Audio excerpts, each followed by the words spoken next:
Ia memandang jagung itu, dan ia melihat dirinya terlunta-lunta. Ia melihat dirinya ditendang dari diskotik. Ia melihat sepasang sepatu kadas di balik etalase. Ia melihat saingannya naik sepeda motor. Ia melihat nomor-nomor lotre. Ia melihat dirinya sendiri miskin dan gagal. Seonggok jagung di kamar tidak menyangkut pada akal, tidak akan menolongnya. Seonggok jagung di kamar tak akan menolong seorang pemuda yang pandangan hidupnya berasal dari buku dan tidak dari kehidupan, yang tidak terlatih dalam metode dan hanya penuh hafalan kesimpulan, yang hanya terlatih sebagai pemakai tetapi kurang latihan bebas berkarya. Pendidikan telah memisahkannya dari kehidupan. Aku bertanya, apakah gunanya pendidikan bila hanya akan membuat seseorang menjadi asing di tengah kenyataan persoalannya? Apakah gunanya pendidikan bila hanya mendorong seseorang menjadi layang-layang di ibu kota, kikuk pulang ke daerahnya?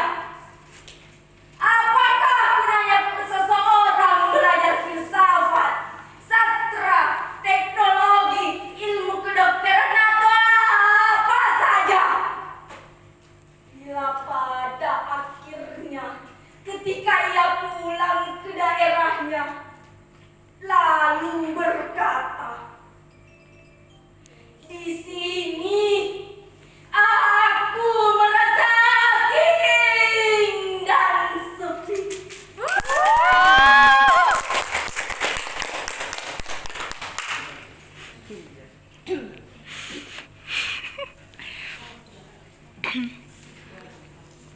W.S. Rendra berkarya. Sajak sebatang lisan,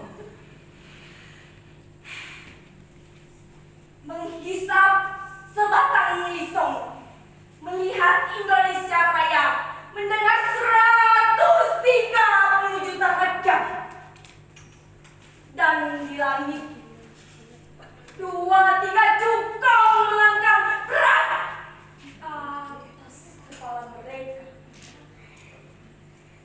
Matahari terbit, fajar tiba, dan aku melihat 8 juta kanak-kanak tanpa pendidikan.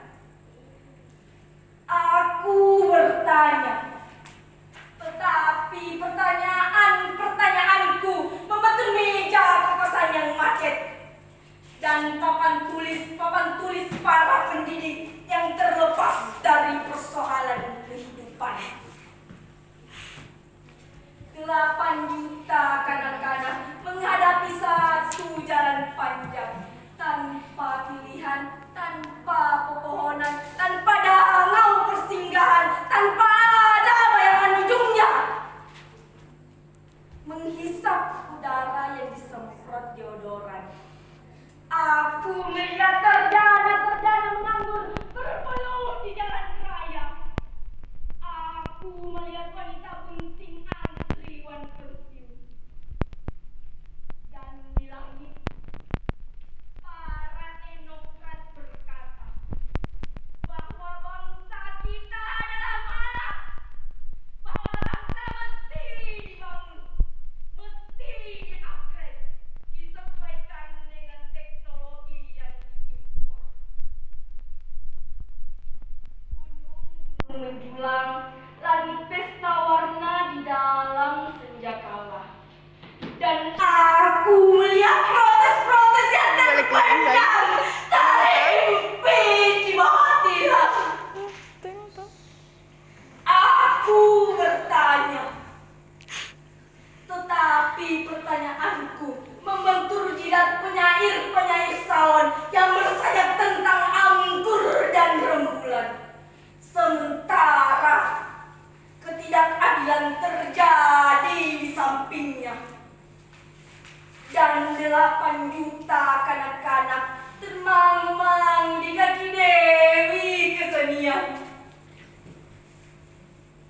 Bunga-bunga bangsa tahun depan berkunang-kunang pandang matanya di bawah iklan berlampu neon. Berjuta-juta harapan ibu dan bapak menjadi gemalau suara yang kacau, menjadi karang di bawah muka samudra. Kita harus berhenti membeli rumus-rumus asing. Diktat-diktat hanya boleh memberi metode, tetapi kita sendiri mesti merumuskan keadaan. Kita mesti keluar ke jalan raya, keluar ke desa-desa, mencatat sendiri semua gejala dan menghayati persoalan yang nyata.